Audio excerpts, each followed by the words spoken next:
Hey, welcome back to another video. Last week we made a video about a comment. It was called "The World Would Be Miserable and Boring Place," I think the guy said, without alcohol. And my first reaction to that video, or to that comment, was just sadness that this is the way that some people think, that this is what keeps so many people drinking longer than they should do. And I know that this guy was making assumptions. He was presuming that life was going to be shit without alcohol. It's going to be boring without alcohol, because his life when he wasn't drinking alcohol was boring. But that's got nothing to do with living a life without alcohol, and everything to do with his life when he's living with alcohol, right? So I hope that makes sense. It's not the fact that you're living that life is boring. It's that the life that you're creating while you're an alcohol drinker, when you're not drinking, is boring. You know, because you're not putting effort into things. You know, everyone's got the same amount of time and energy in life.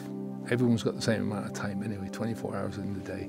And you've got you do with that time, you do with that energy what you can do. And you do with the brain power that you have what you can do. So the outside world is neither boring or not boring. Boring is an emotion, it's an inside job.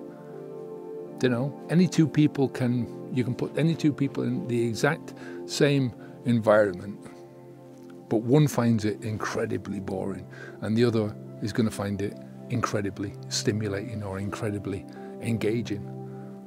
So if you wrote this comment, what you said was the world would be a miserable place, a boring place without alcohol. But what you meant by it was that your world would be a miserable, boring place without alcohol, because that's the world that you've built. Sad though that is, right? And like I said last week, you're making an assumption, and there's a generalized worldview that nothing is stimulating, nothing is engaging without the alcohol once you're in that lifetime. You know, like I said in the last video, I remember going out trying to socialize with my mates in the pub when I stopped drinking. This is going back years now. I stopped drinking alcohol for 10 months. And all my friends were all drinkers. So imagine me going to a pub and I was drinking. In Ireland, it's called my waddy. So it's basically water with syrup in it, right? Or just water, or lemonade, or whatever it was. But, you know, I couldn't drink too much of that. But just sitting there with these people and with my friends and not drinking, that was boring. It was boring for me because I wasn't used to that. You know, it was boring listening to them. So boring is an inside job. Boring is an emotion. Boring is your mind trying to get you to take action, to do something. You know, again, going back to my questions earlier, have you really tried to live your life without alcohol? Because if you haven't, you're watching your own world go by through beer goggles, right? You know, boredom is just a signal. Think about it like that. It's a part of you that's signaling that whatever you're doing in that moment, or the thoughts you're having in that moment, or the place that you're in that moment, or the people that you're with in that moment, are just not offering you enough value. You know, go back to me sitting in that pub with my friends who were all getting drunk, and I'm sat there with water, or the equivalent of water. That's not offering me anything. It's not offering me any stimulation whatsoever. So when we're talking about boredom, we're talking about values, and values are also subjective. Depends on yourself, depends on what you're thinking in that moment. Boredom is often a desire for more stimulation, for more challenge, for more novelty, for more meaning in life, right? You know, it could be all of these things, and we need all of these things. So which of these things are actually being offered by the alcohol itself? Right? Stimulation? Only to a point, you know. When you've been drinking for any length of time, once you've been drinking for any length of time, I'm not talking about, oh, you've been drinking for 4 or 5 hours in the night, it doesn't matter anymore. I'm talking about length of time in your life. It stops becoming stimulating, it becomes a habit. right? It becomes the same old thing that you're doing. Same thing goes with challenges in life. Where's the challenge in drinking alcohol? I mean, I remember the challenge was, oh, how many pints did you drink? Oh, well, I drank more. I was saying, going into work one day when I was in the forestry, and one of the guys that we were working with, Joe, old fella, and he said, and he stopped drinking after this, actually, not so long after this. I'm not sure what the story was behind that, whether it was a health thing or whatever, but coming in with a hangover, and he said, what were you drinking? I said, Guinness. That's my normal drink. How much did you drink? 10 pints. Oh, Jesus, I was only getting started at that time. That's the idea, is then that's the challenge. What about the novelty? Where's the novelty in this? You know, the novelty once you're doing the same old thing again and again. What's the novelty? Going to a different pub, trying a different drink. Drinkers don't do that. You know, drinkers tend to like the routine. They like the ritual. They like the being in the same place. I used to go into the bar and I'd be pissed off when I couldn't sit in the same chair, the same place at the bar. So there was nothing novel about it. I didn't want novelty. What about meaning? I'm not going to go there, right? You know, so let's look at boredom in another way, right? Just as intelligence, you can show a person's intelligence. You look at that in a few different ways, but how smart they are or how smart they're living their life through the actions that a person is taking. Now, boredom is also manifested through a person's behavior, through their thinking and through their behavior. People tell themselves, or they tell other people that they're bored, and what they're, you know, what's really going on. As an outsider looking in, everything you need to know about what they're saying is in how they're responding, what they're doing, right? Boredom breeds boredom. Do you know? Just watch what they do. I should say, you should be watch what they don't do, really, you know? So it's in their actions or the lack of actions that define their experience of boredom. And again, it comes back to taking that responsibility, taking full responsibility. Instead of blaming what's going on outside of yourself, blaming the world or calling out the world for how boring it is, you can do something about it. You know, figure it out.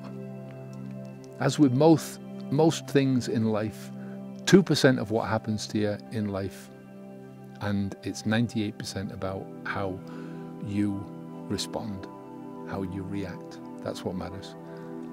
So how are you reacting to being bored? It's not the actual fact that you're bored, it's what you're doing about it that matters. Think of boredom as an opportunity for, even an opportunity for introspection, you know? Think about it as an opportunity for reevaluating yourself and your priorities in life. Right? Think about it as a motivation to get out there and experience new things, get out into the world, you know? And to go the opposite way, think about boredom as an opportunity to chill out, to practice mindfulness or just being present, right? Think about it as a way of getting outside and reconnecting or connecting with nature, right? I think reconnecting because that's where we're supposed to be. You know, we're just natural animals, if you like. You know, this is, you know, for me, it's the way that I'm present in my life, right? Out walking, getting the breath of fresh air. It's how I meditate, you know. One step in front of another. That march. But it's like what's going on the inside as well as what's going on the outside. So maybe use boredom as a spark to spark off your creativity. You know, think about all the artists and the writers and the thinkers throughout the centuries who have used their times in their lives when they felt bored to spark off creative bursts. You know, we didn't always have mobile phones or the internet or Facebook or Twitter or whatever, you know. We didn't have all of those things, you know, the TV, Netflix, whatever. So imagine what people had to do when there was none of this stuff around, when they were bored. You know, sometimes you need those quiet moments in life, those seemingly empty spaces in your life when there's no other stimulation, you're not occupied doing anything else, when your mind is really allowed to wander, to dream, to explore new ideas, new concepts. You know, that's how you get insights into yourself. You know, instead of getting onto Facebook where you're bored, you're just exacerbating the boredom. Just allow yourself to be bored. Allow yourself to be in the moment. You know, that can lead to kind of an opening up, a tapping into untapped potential, let's put it like that. You know, potentially speaking, of course, right? You know, the potential is there, and it's all what you do with it that matters. So it's worth a try, right? You know, life isn't boring. Life is what you make it. You know, you get out of life exactly what you're willing to put into it. No more, no less. Now, look, before we finish up with this video, if you're looking to try and live that full life without alcohol, I highly recommend that you take our free beginner's guide to unplugging from alcohol. It gives you some really basic ideas and concepts that we cover in the beginning of the main program, which will help you edge a bit closer to making that decision. The decision that unplugging from alcohol is a good thing in your life. Like I said, it's free. The link's in the description below, as is the link for our full program if you're interested in that. So to finish off, to circle back how we think about the world, whether it's boring or thrilling, that comes from within. Right? Boredom, like any emotion, it's a call to action. It's a nudge from ourselves to push us in a different direction, to get out there and engage and explore and evolve as people. You know, you're not gonna create a life for yourself if you don't evolve, and you don't evolve without pushing yourself and doing the work, right? So the good life doesn't just fall into your lap. You have to get up and you have to do the work to get it. You know, the world is huge with so many different opportunities, and if you allow your alcohol behavior to paint the narrative that life is boring, then that's what you're going to get. You know, life is exactly what you make it. So the question is, what kind of life are you going to create for yourself? Take care of yourself. Onwards and upwards. Bye now.